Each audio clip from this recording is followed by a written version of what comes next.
In the glowing heart of the alien city Virellis, a place of floating towers and silver skies, a strange challenge echoed through the stars.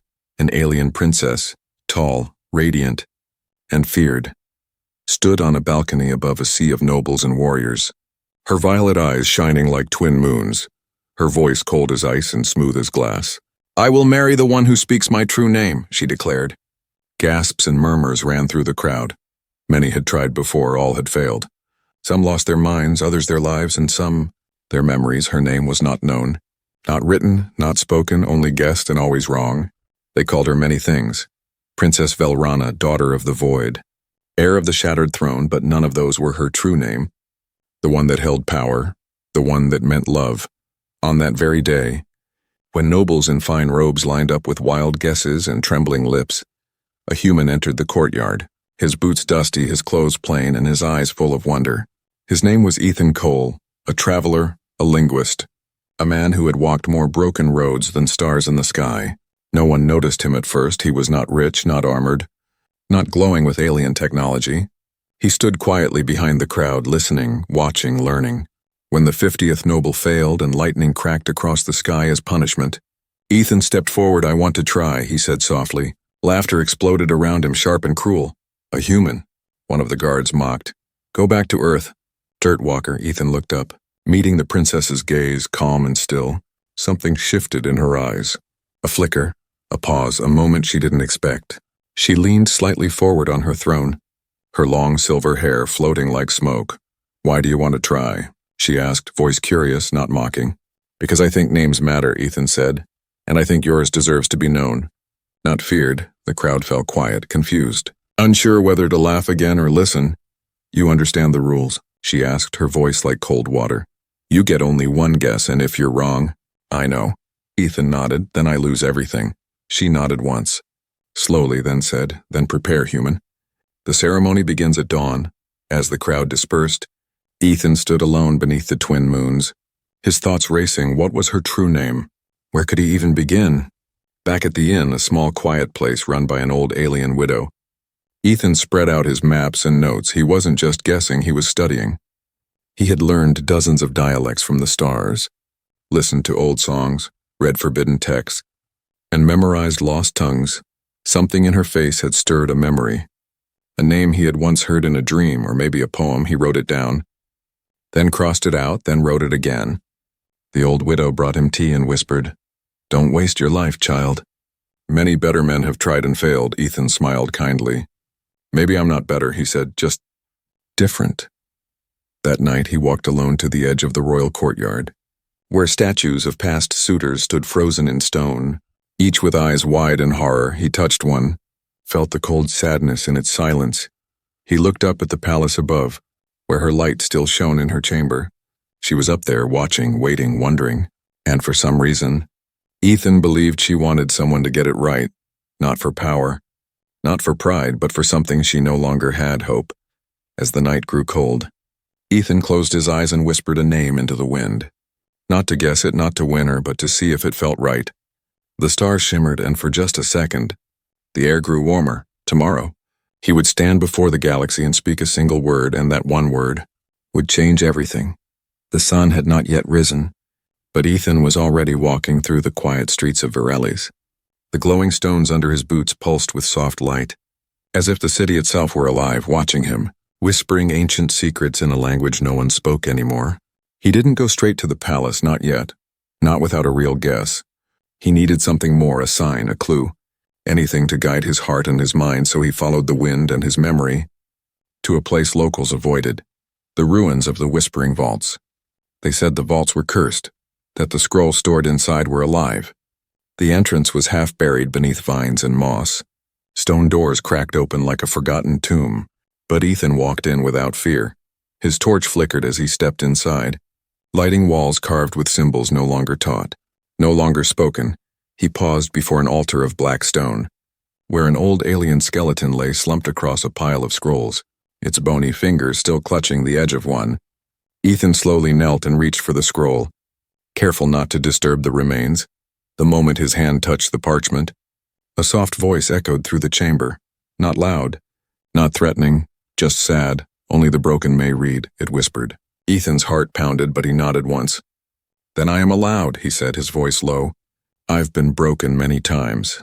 The scroll unrolled itself like it had been waiting, and words began to glow, not in ink, but in memory. A story unfolded before Ethan's eyes.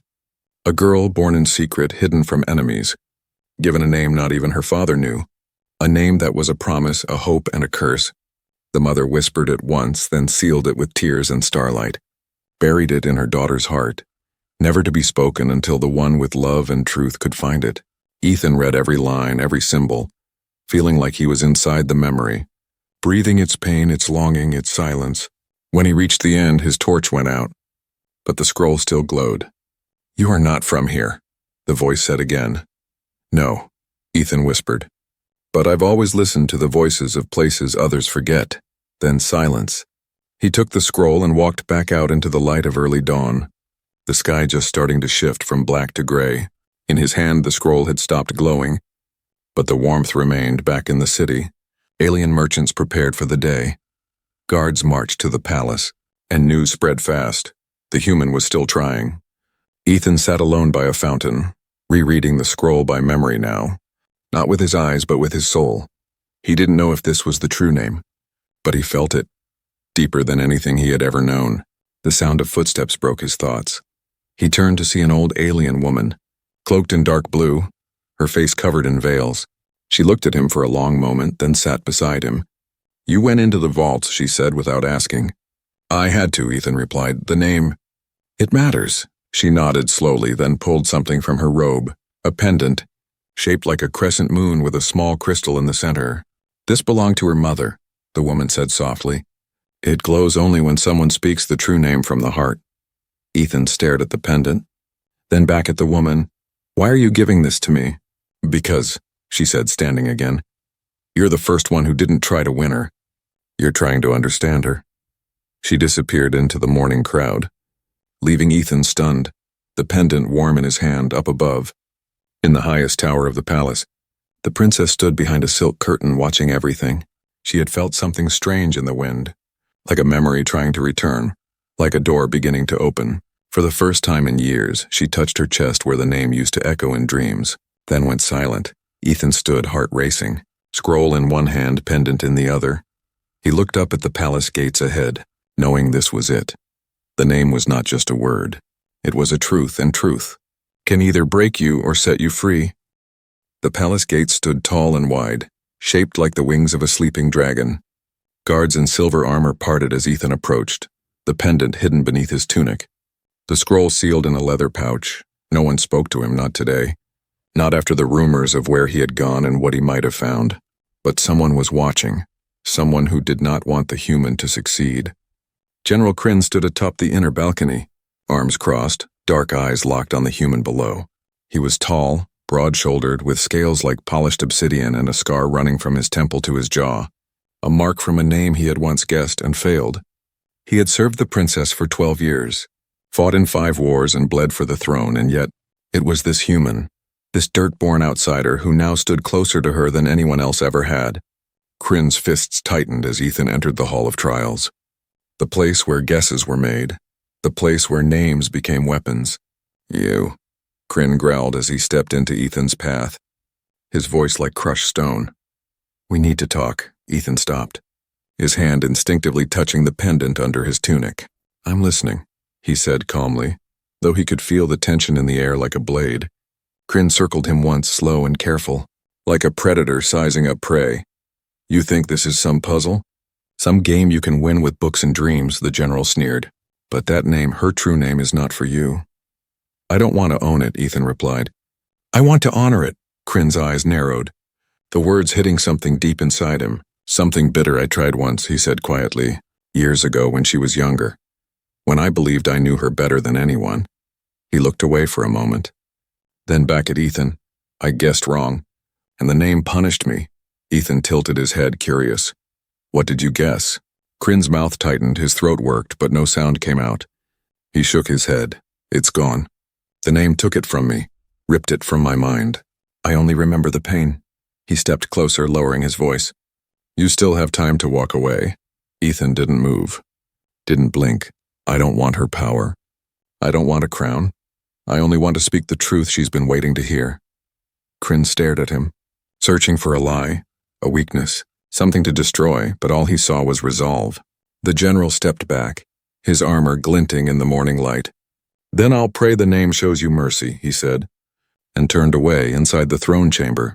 The princess sat on her high seat of crystal and shadow, her long fingers tracing the edge of her armrest. Her eyes were closed, but her mind was racing. She had seen Ethan arrive, seen Kryn stop him, felt the energy building between them. She did not know what name Ethan had found, but she felt its weight pressing closer, like a storm just beyond the horizon. She remembered Kryn's guess long ago, how it had burned and twisted and shattered something between them. Since then, she had closed her heart, sealed it behind riddles and rules, hoping someone might someday open it gently. And now a human was knocking on that door. Let him in, she said, her voice steady but low. The guards opened the final doors, and Ethan stepped into the chamber of stars above him. A ceiling of pure starlight shimmered with constellations that moved like breath. The air smelled of jasmine and memory. Sweet and sharp, Ethan walked to the center and bowed, his heart pounding like a drum in his chest. The princess looked down at him, her face unreadable, her eyes deep pools of time. Have you come to guess? She asked, the same words she always said, the same ritual spoken 100 times, but this time her voice shook. Just a little, not yet, Ethan replied, surprising everyone, even her. I need to speak with you first, he said, not as a suitor, but as someone who listened to your past. A hush fell across the guards, the nobles, even the wind seemed to stop. The princess leaned forward, eyes narrowing. Speak. Ethan reached into his tunic and slowly revealed the pendant. The crystal in the center glowed faintly. Not white, not gold, but a soft rose color. Warm and gentle, her eyes widened, and for the first time, she smiled, not the cold smile of a ruler, but the soft smile of someone who had been waiting for years. She didn't ask where he got it, she already knew. The name was close. So close she could almost hear it again. And somewhere high above the palace, thunder rumbled across a clear sky, as if the stars were holding their breath. The sun disappeared behind the twin moons of Virelles as Ethan stood at the edge of the sacred ground, known as the Trial of Firelight. It was not just a test, not a performance for crowds. It was an ancient ritual older than the empire itself.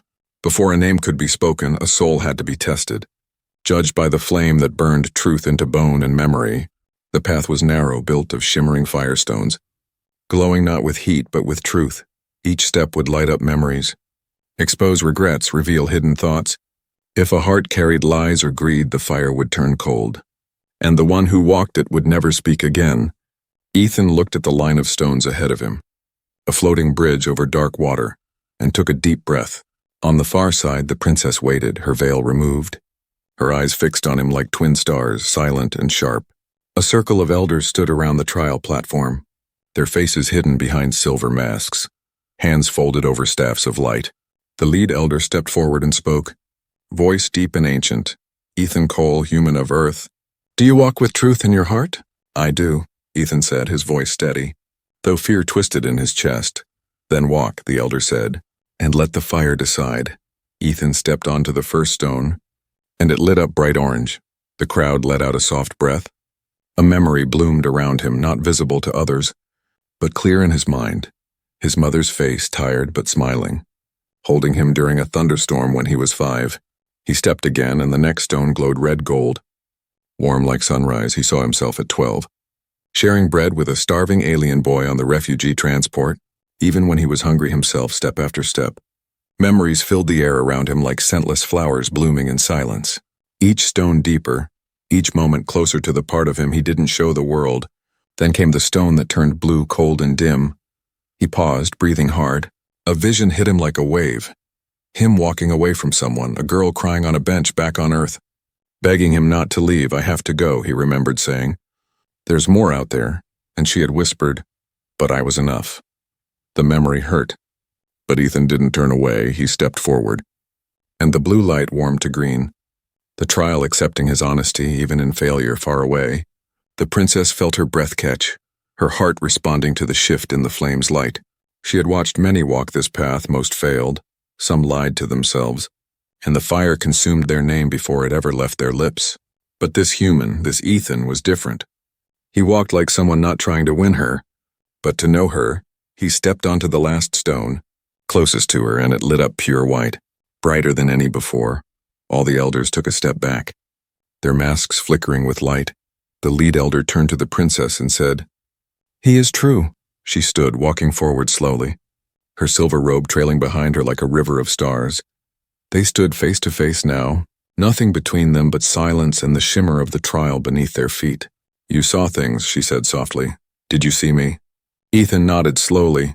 "Yes, in pieces, in shadows and sorrow." She blinked, surprised by his words, and still, "You walked toward me?" "I would walk through fire again," he said. "If it means I can say your name with the truth it deserves." The princess took a deep breath, something inside her trembling. Something that hadn't moved in years. She raised her hand, and the final firestone rose from the platform. "Floating in front of Ethan's chest, you may speak the name," she whispered. But only once. Ethan looked into her eyes. Not with pride, not with desire, but with something deeper. Respect. He didn't speak yet, not out of fear, but because something inside him said, not yet. One more piece was missing. And the pendant around his neck began to glow softly, not just with light, but with memory. In that moment, Ethan understood it wasn't about saying the name. It was about knowing why it mattered. And so instead of guessing right away, he said softly, "May I tell you a story first?" The elders stiffened, confused. The crowd murmured. But the princess held up her hand, silencing all. "Yes," she said. "Tell me." And under the stars of Virellis, before the final name could be spoken, Ethan told her a story, not about her throne, not about her power, but about a little girl hidden away, who once had a name given in love, a name whispered only in fear, a name now waiting to be set free. The wind was silent across the Firestone platform. Not a single soul in the crowd dared to speak, not even the elders who had guided generations of rulers. Ethan stood there, hands at his sides, eyes locked on the princess.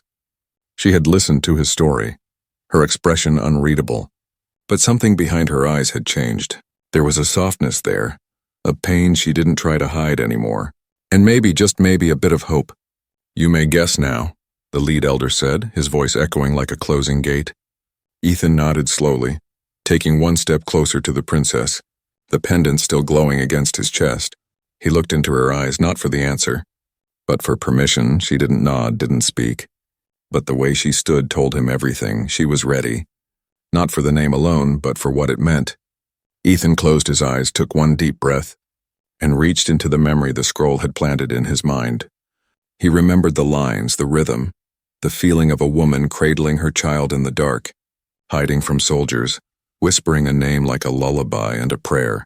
He felt the emotion, not just the syllables, and spoke the word with care, as if it could break if spoken too harshly. "Amaranthia," he whispered.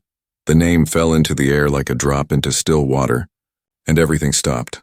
The crowd froze, the guards stiffened, the elders gasped under their silver masks, and the firestone beneath Ethan's feet exploded in light, glowing pure gold. The pendant pulsed with warmth, and the crystal in its center melted into soft, flowing light that floated up and wrapped around the princess's chest like a returning breath. Her hands flew to her mouth, her eyes wide, filled with sudden tears. She staggered back a step, like the sound of her name had struck her in the heart. Where did you hear that name?" she whispered, her voice breaking for the first time. Ethan didn't answer right away. He looked at her gently, his own eyes wet. "I didn't hear it," he said softly. "I felt it." The platform pulsed again, and the circle of elders bowed low. "Even the oldest among them, it is true," one said. "That is the name sealed in the ancient vow," another spoke. "Only one chosen by fate could ever speak it without turning to ash." The princess stepped forward, hands trembling. "My mother gave me that name," she said, her voice cracking. "She died before anyone else could know it. It was hidden from even me for many years." She touched her chest where the light still shimmered. "But when you said it, it felt like coming home." The nobles in the crowd began to kneel one by one, not because they were told, but because they had witnessed something sacred. A human had spoken the true name of their princess, without greed, without pride, just truth. Ethan stayed standing, unsure what came next. The princess wiped her tears and looked at him again, a strange smile on her lips. "You could have claimed a kingdom," she said quietly. "You could have used my name to take everything." "I don't want a throne," Ethan replied. I just wanted to set the name free. She stepped closer now, close enough to touch, and gently placed her hand on his chest over the pendant. You didn't just guess it, she whispered. You gave it back to me. Then, in front of everyone, she bowed her head to him, not as a ruler, but as someone finally seen, finally known. And the fire around the trial platform turned from gold to soft pink light, dancing in the air like petals on the wind. The elders raised their staffs, and a new sound echoed in the chamber. Not a cheer, not a cry, but a song, ancient and warm, welcoming a new union. A human and an alien princess bound not by power but by truth. Somewhere in the sky the stars blinked, and the name Amaranthia flowed across every tongue in the palace, now no longer forbidden, but free. Ethan took the princess's hand, and she didn't pull away. The firelight reflected in their eyes, and for the first time in 1,000 years the name didn't hurt. It healed. The hall was still glowing from the moment Ethan spoke the name. The Princess Amaranthia stood close to him now, her hand still in his, as if afraid to let go. For the first time in her life, she didn't feel alone. But something deep inside her stirred, a question that refused to stay quiet. How did a human from a distant planet know the name her mother had sealed in silence before death? No one else knew it. Not even her father. Not even the ancient record keepers of the palace. And yet Ethan had spoken it, not guessed. Spoken with the voice of someone who felt it. The princess turned to the elders, her voice soft but steady. I need to know where he found the name. Ethan looked at her, not surprised, and nodded once. I'll show you, he said. They walked together through the palace, through secret stairways and ancient corridors, until they reached the Garden of Stars, a quiet place untouched by time. There, beneath a tree with leaves like silver feathers, Ethan reached into his pouch and took out the scroll. It no longer glowed, but its words still shimmered faintly under the moonlight. This, he said, was hidden in the ruins beneath the collapsed starport. Amaranthia took the scroll gently and opened it. Her eyes scanning the symbols, she gasped, stepping back as tears formed in her eyes. This is my mother's handwriting, she whispered. She wrote this. Before she died, Ethan nodded. It was sealed under her old family crest. The princess sat down on a smooth stone and placed the scroll on her lap. Hands trembling, I remember her voice, she said quietly, but only in dreams, always calling a name I could never fully hear. She looked up at Ethan, eyes searching. Why you, though? Why you of all people? Ethan hesitated, then reached for the pendant still glowing softly against his chest. I didn't grow up on Earth, he said, not fully. He took a deep breath, his voice lower now. When I was a child, our ship was damaged and we crash-landed on a border colony. He looked away, remembering my parents didn't survive. But an alien family took me in. Amaranthia's breath caught in her throat. Ethan continued. The mother of that family. She called me little son and she taught me songs, lullabies, names I never understood back then. He looked back at her, eyes soft, voice trembling. One of those songs had your name. Amaranthia covered her mouth. A sob slipping out, she whispered. My aunt. She vanished during the war. They said she died trying to protect something sacred. Ethan nodded slowly. Maybe that sacred thing was your name. The pieces fit now. A forgotten woman raising a human boy in secret, teaching him words that were never meant to be lost. That woman had been the sister of the queen, and her lullabies were the last thread holding the name in the universe. Amaranthia stood slowly, her hands still shaking. All these years I thought the name was a test, she said. Something to guard, something to punish. But it was a gift, Ethan whispered. A name given in love, buried in fear. The princess stepped closer, her voice softer than ever. I think you were meant to find me. Ethan didn't speak, but he didn't need to. His eyes said yes. The air shimmered around them as the firelights from the trial platform slowly faded, leaving only the moon and stars to watch them. Amaranthia took his hand again, firmer this time. I don't care about the rules anymore, she said. Not the law, not the title, not the crown. I only care that someone saw the name for what it truly was. Ethan smiled gently. And I only care that you feel safe saying it now. She whispered it then. Her own name, Amaranthia, as if tasting it for the first time. No guards, no judgment, just truth, and the stars above seemed to shimmer brighter in response. The golden banners of Virellis fluttered in the sky across the empire. News had spread like fire on dry grass. The name had been guessed. Not by a prince, not by a general, not by a royal-blooded alien suitor, but by a human. And now, by ancient law and sacred custom. The one who spoke the name must be offered the hand of the princess in sacred union. Ethan stood before a giant mirror in the guest chamber, his fingers adjusting the strange collar of the royal robe gifted to him. He had never worn anything like it before. Shining threads of stardust woven into black fabric, light yet strong, elegant yet simple. Behind him, the door creaked open. Amarynthia stepped in slowly. Not in royal armor, not in veils or crowns. She wore a simple white robe glowing softly, her long silver hair flowing freely down her back. For a moment, they just looked at each other. No titles, no past, no rules, just them. "I never thought this day would come," she said gently. "Neither did I," Ethan replied, voice warm. "But maybe it was always waiting." She smiled and stepped closer. Her hand brushing his. "You could say no," she whispered. "The name was never meant to trap you." "I know," Ethan nodded. "But I don't want to walk away."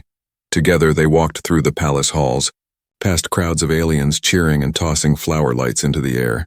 Everywhere they went, people bowed, not just to Amarynthia, but to both of them, not because of fear, but because something sacred had returned to their world. A name, once thought lost, now alive again in the center of the great sky courtyard. A floating platform rose like a petal beneath the stars. The elders waited there, their staffs glowing, the old songs beginning to hum in the air. But just as the ceremony was about to begin, a strange silence fell across the courtyard. A single voice called out deep and shaking, "Stop the union!" Gasps echoed through the air and guards drew their weapons. An old alien woman stepped forward from the crowd, her face covered in the dust of travel, her robe torn, her voice heavy with age. "I am the last keeper of memory from the hidden constellation," she said, "and I carry the truth." The elders looked at one another. Uncertain, Amarynthia stepped forward. "Speak." "Keeper."